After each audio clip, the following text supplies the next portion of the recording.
Alright everybody, hey, I'm going to do a quick review here on the new and improved ComfortTac deep concealment holster for your firearm. This review is going to be inspired by another YouTuber who I recently saw his video in regards to the older version and some of the problems that he faced with getting it to accommodate some of his guns and how the retention system is preventing the retrieval or the draw of your weapon in situations where it may be crucial to get it out. So with this particular model, I just picked it up today. I ordered it about 2 days ago. I actually ordered it the same day that I was watching his video, just to see if it would be any different of a scenario than what he faced when he was dealing with the belly band that he had purchased, which is not the 2.0. So today we're going to be looking at the 2.0 deep concealment version. This version is supposed to be able to sit lower below your waistline and still give you access to the retention system without impeding the access to the retention system. All right, so the handguns that we'll be looking at here today, we have the XDM 40 cal here. I've already attached one of my lasers to it here. I wanted to see how this holster would accommodate this handgun with a laser that's rail mounted on it. We'll also look at the FNH 57. It's also going to have a laser. Right now I have not put it on because I will be putting it on at a later date, because I keep this in my car and I keep it in the holster that it's currently in. So we'll see how it fits in this holster should I decide to carry it on my person. Also, we have the subcompact Glock 45 ACP. And then we also have on here my KSG-12 Kel-Tec. The only reason it's here is because after I finish making this video, I'm going to be putting on another Spartan laser with light combo, green laser, green light. I was watching some reviews on it, saw what I liked, and so I'm going to try it out here on my KSG-12. Like I said, I already have it on the XDM 40. Though this review is not about the laser, I will say I like some things about it. The thing that I'm not liking so far is how sticky these activation paddles are. They're ambidextrous, they're on both sides, but you really got to press it and it kind of sticks a little bit. I don't know if that's because it's new or what. Maybe it'll get a little loose after using it a while. Other than that, I like the brightness of it. I like the integration into the weapon itself. So we'll see how that works. I mean, if you want to see a review on that, definitely, I'm sure there's plenty of them on YouTube. Again, this is not about the lasers at all. This is more so about the holster and how I'm trying to get it to accommodate what I need it to do. So let's go ahead and jump right in, and I'll show you guys quickly, what I'm trying to accomplish and if this holster will accommodate what I'm looking for it to do. All right, just to add, all the weapons have been cleared. As you can see, all the slides are back to the rear. The ammunition is out of the weapon, so even the taser, there's no cartridge in it, so we're not going to have any negligent discharges here today.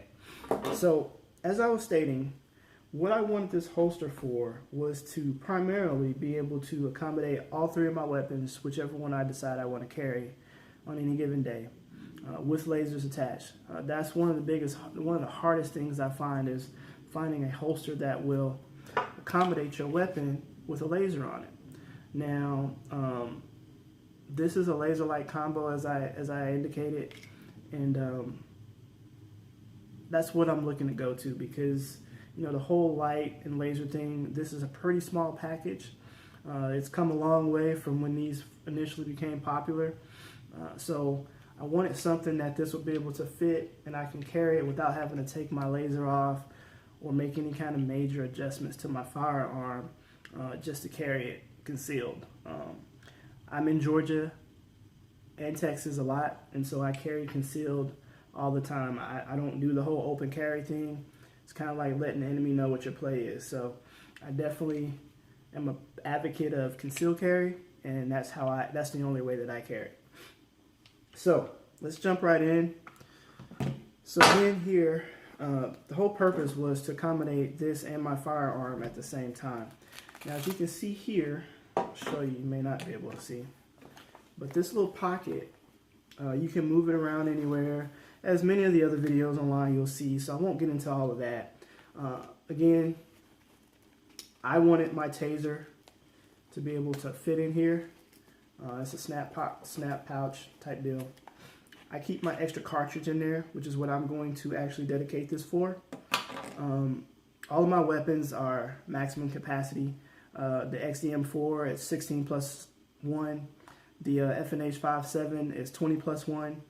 My Glock, I really don't carry it around much, but it's 10 plus 1, which is more than enough. If I can't take care of a threat within 10 rounds, 17 rounds, 20 rounds, then there's some other issue at hand, and I probably need to be working on that before trying to engage any kind of suspect or threat that may come my way. So I will not be carrying an extra magazine with this setup on my body. Typically, I'll keep an extra magazine in my car, or sometimes in my cargo pocket if I feel like I'm in one of those kind of situations where things just may get really crazy, but I've never been in any kind of situation like that. So I don't see myself carrying an extra magazine on me. Especially with the weapons that I carry, they have more than enough ammunition in the magazine itself to take care of any kind of threat. So again, this can move around anywhere. I'm not going to take it off. You can see that. But what I did want to show you guys is that my Taser does not fit in here at all. As you can see, it's pretty wide. I mean, with this holster, and I was looking at some ways that I could possibly make this work. I mean, you could expand this. You could, I mean, if you know anybody that sews, you could get somebody to pretty much take these seams out and put a longer piece of elastic on here or stretch it out. I'm not going to do all that. I spent $19 on this thing, so the adjustments that I will make will not drastically affect the use of this here holster. So yeah, so this doesn't fit in there. That was why I initially bought it, to see if it would. I asked questions online. Nobody really knew, so you know, it is what it is. Figured it out. Still doesn't. It won't fit. So I decided to just go ahead and use it for my extra Taser cartridge. As you can see here, it slides right in there perfect.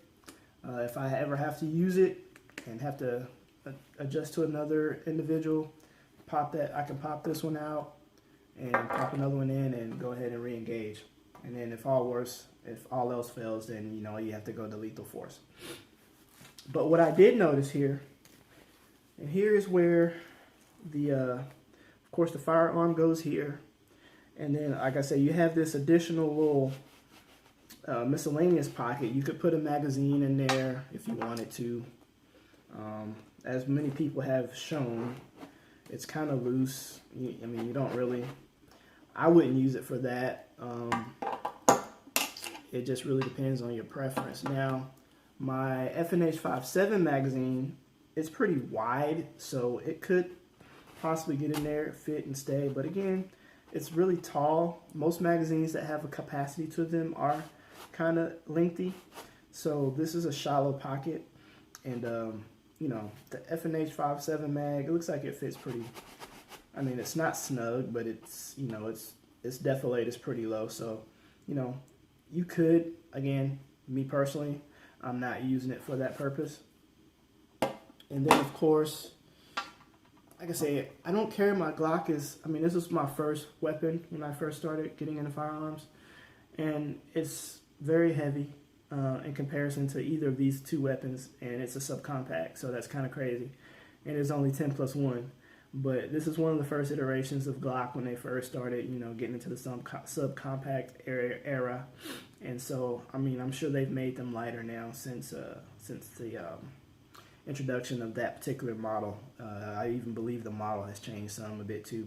But anyways, the Glock 45 ACP 10 plus 1, it will fit in here, and looks like that's probably, if you're dealing with a subcompact magazine, definitely it'll work out. You won't have to worry about it going anywhere or anything like that.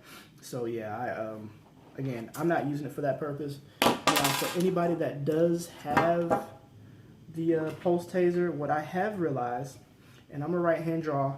So what I will do with this pocket is I will use it for the taser. So it does actually fit. It fits really snug.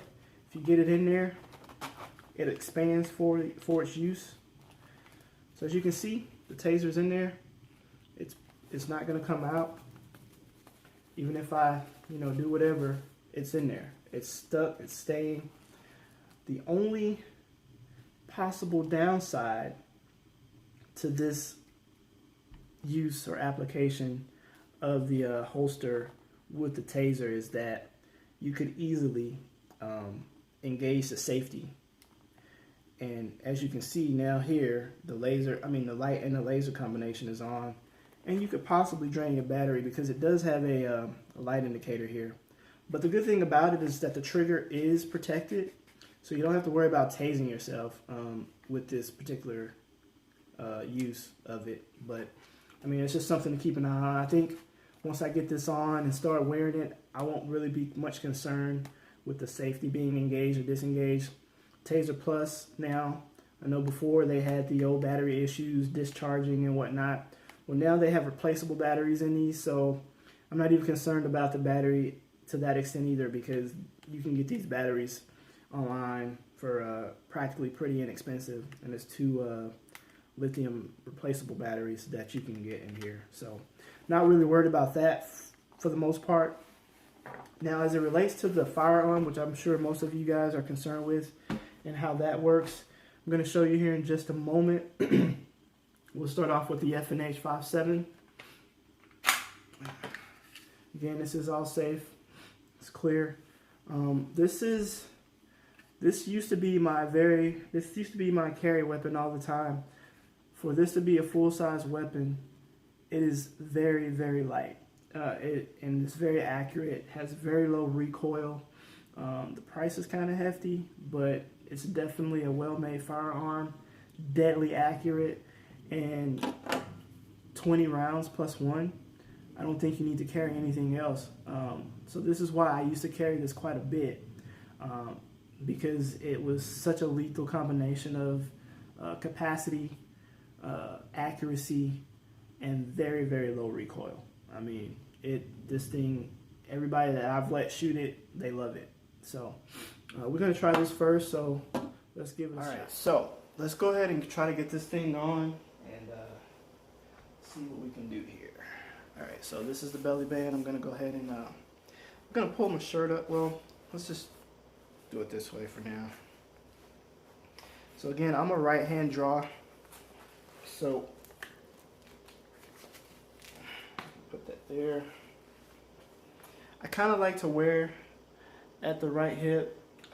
I'm going to figure this out with the taser right here. I'll probably just do a cross draw so that, if I need to use taser, I know that I have to come with my left hand. That way I can still keep my right hand free if I need to engage with lethal, or if I can stay with non-lethal, or less than lethal, shall we say.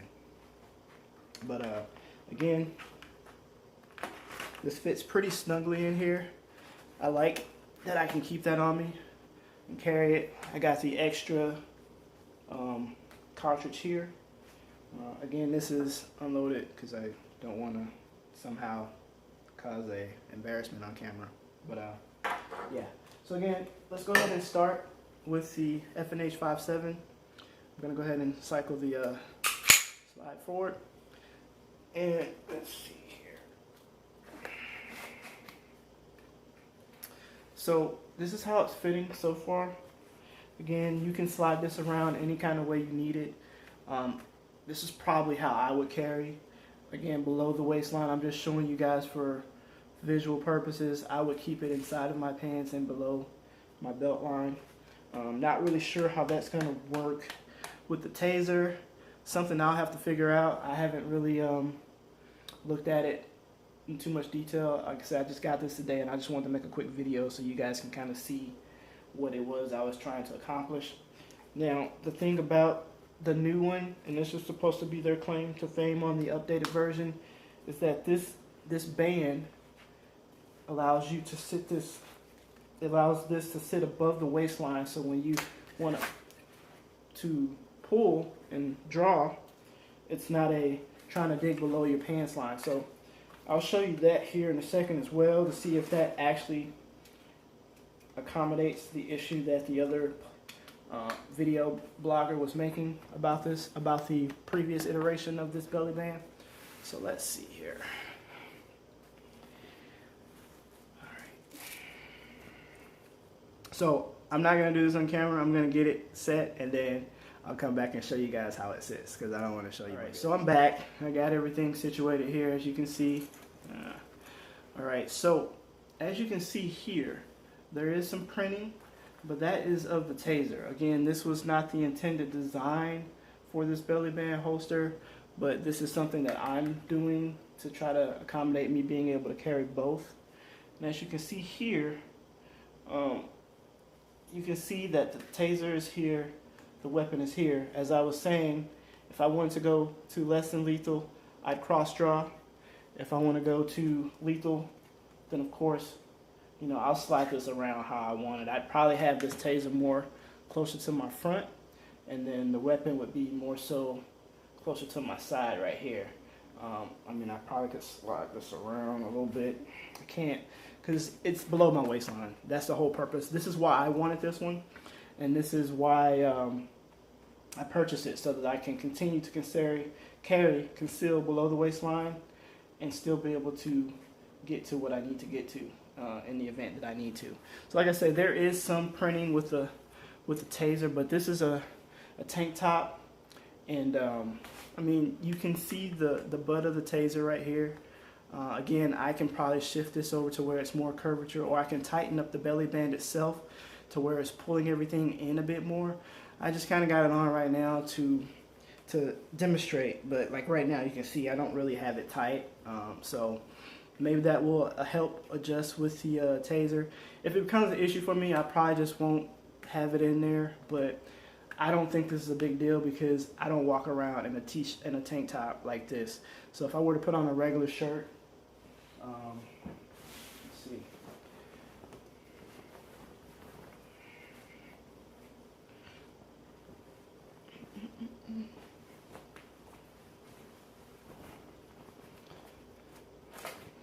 So if I were to put on a regular shirt, you really can't tell anything. Of course, this would be buttoned up unless I'm on Miami Beach somewhere, you know, trying to impress the ladies or something. But yeah, so not bad. Again, there's no rear printing. But what everybody wants to see is if this new retention design is going to help with you getting to your weapon. So once I pull my shirt up, as you can see here, again, this will be over here. So what I would do is I pull my shirt, pop that, and now I have my weapon at the ready. Again, and the best thing about this new design, well, is that this strap, once you disengage it, I'll show you real quick.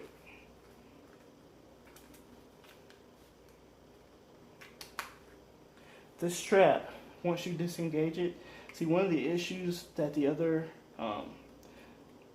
video showed was that on the older version, the strap got in the way because it flipped over, and it would still be where the handle is once the butt of your gun is. So what it does now is once you disengage it, it's out the way. So your hand is going right in, and it's not getting caught in your draw at all.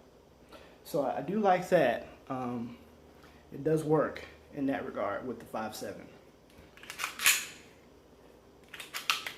So if you have an F&H 5.7, this will work really well with your belly band deep concealment holster if that's how you want to carry it.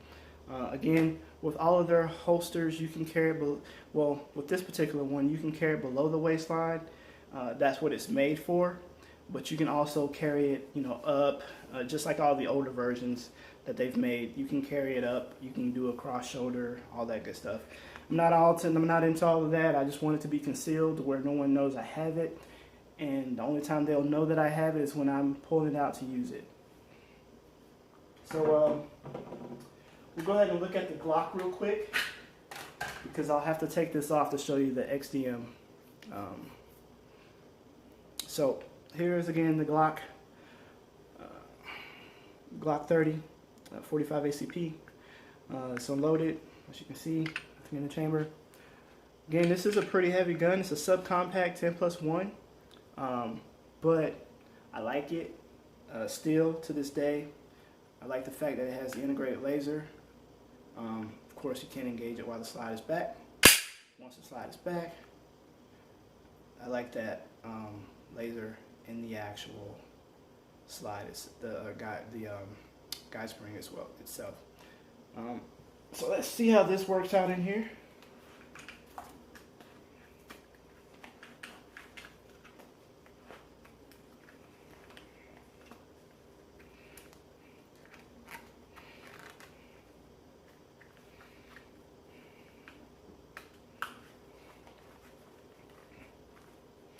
Again, I had no issue. I had no qualms that the subcompact would not fit. It looks like it actually fits a little bit better than the F&H 5.7, but it is also a smaller gun, heavier gun, but definitely still a smaller gun. Again, this is the printing. If you're wearing a tank top style shirt or something that's closely body fitting, you would definitely see printing. But again, this shirt is supposed to fit close to the body, so it's not a really clear indicator of how much printing you would have in the event that you decided to go this route. But as you can see, again, minimal printing. Again, the butt of the taser, you can see clearly, in my eyes anyway. You can see something is protruding there. From a law enforcement standpoint, this would attract my attention if I saw something protruding in somebody's waistline in this manner. It's not necessarily a cell phone and a clip or whatnot. Plus, most people keep their cell phones so they can easily assess them. So if something's covered up like this would give some red flags to law enforcement or whatever the case may be. But again, I don't walk around like this, particularly while I'm carrying. So with the shirt on, you can definitely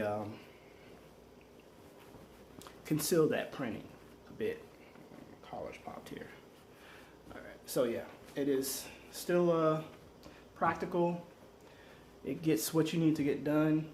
My only thing is, again, if I'm wearing a t-shirt under here, I want the least amount of layers that will restrict me from obtaining either of these items if I need to use them. So this shirt, if I was wearing it with this shirt, would be tucked into my pants, tucked into the belly band.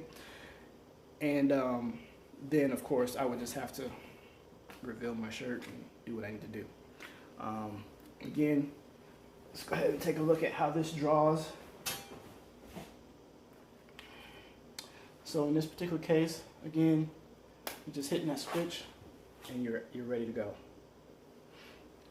And it's not a switch, it's a retention strap. But you're banging that thing out and you're good to go. It's pretty quick. You can get on target. If I need to cut my laser on or whatever the case may be, I'm there, ready to go. So 2 out of 3, this accommodates for my weapons. Now, I'm going to have to take this off to show you why it doesn't accommodate the XDM4. So just give me a moment. All right, so I am back. So last but not least, we have the XDM 40 cal. I've been carrying this quite a bit more lately. It's a little heavier than the 5.7, but depending on what vehicle I drive, it determines what gun I carry. If I'm in my truck or wherever, or my sedan or whatever the case may be, if I'm on my motorcycle, whatever the case may be, it dictates which gun I'm carrying. I carry this one with me quite a bit lately because I've been driving a different vehicle quite a bit. But nonetheless, with the I bought this laser to go with the weapon so that I would have a laser-light combo. Again, as I was saying earlier, the biggest issue with laser-light combos or lasers that are rail mounted and not integrated into the actual slide itself is holster options become a little bit more slim. So you have to then find a holster that will accommodate your laser light combo or laser or light or whatever the configuration you have, so that you can still carry this weapon effectively and not get stuck with one of those universal deals that a lot of the gun stores will be carrying. So with this and the belly band, doesn't work. Again, this is clear, unloaded. I'm gonna go ahead and rack the slide to the front. So the reason why this doesn't work, and you would think it would, because as you can see, this laser isn't very much wider than the frame of the gun itself. It does protrude a bit when you look at the defilade here, but that in and of itself isn't why it doesn't fit. The extra looks like an inch that it comes out in front of the gun. This is as far back as the laser would go on this weapon without having contact with the trigger guard. So this is the furthest rear position I could put this laser on this weapon to try to accommodate for some of this overhang here that's in the front. Why this doesn't fit though is because if you look here, I'll try to get close so you can see it. Taser's there, and the weapon goes here. But as you can see, I'm trying to see if I can get the right light. There's a stitch right here. So when the weapon goes in, the trigger guard stops right here. And this little area right here is supposed to protect the trigger area from any kind of, accidental whatever or negligent whatevers. So I guess I don't have an older version of this holster, but I assume this is an addition, because I believe one of the things that the previous reviewers were saying was that there needs to be something put here to keep the trigger from being, accidentally engaged some kind of way. So in doing so, they answered that concern, and they did put a piece of leather, exactly what the guy said on this video. It's funny. They put a piece of leather here, or whatever this material is, to protect the trigger. However, in doing so, as I said, this stitch right here keeps you this stitch keeps you from being able to fit your now weapon with a laser on it in it here. So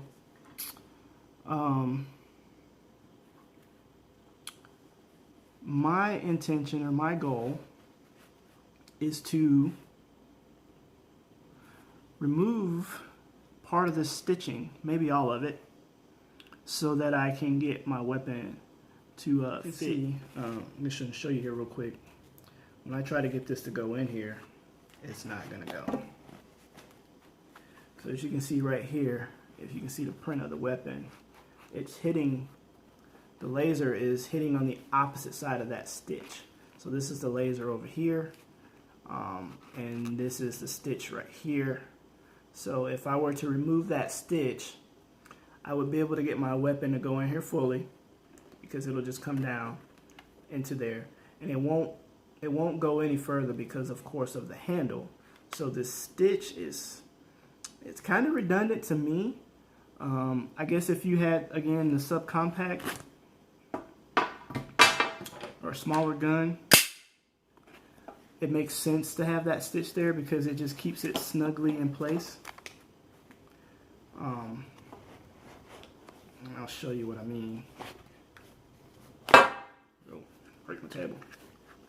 So as you can see, that stitch is what keeps the front portion of the weapon snugly into place so it doesn't have a lot of play. And then, of course, you just wrap this around.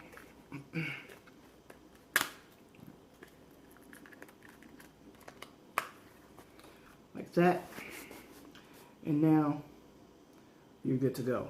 And of course, when you're ready to go, you pull, draw, just flip that, and go for a laser. If you want to carry a laser with this, or a laser light combo, with this configuration, that stitch is going to get in your way no matter what, unless you just have a really small gun that that will be able to fit this area.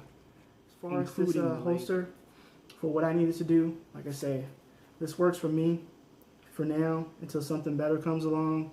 But yeah, that's what I got for you guys today. If you have any questions, or if you want to ask me anything specific to this configuration or something that you might be trying to do with it, if I can demonstrate it, I will, and try to get you the answers that you might need. Again, hopefully this helped you guys a bit with making your determination if this purchase will work out for you. And hope you guys have a great day, night, evening, whatever it is where you are.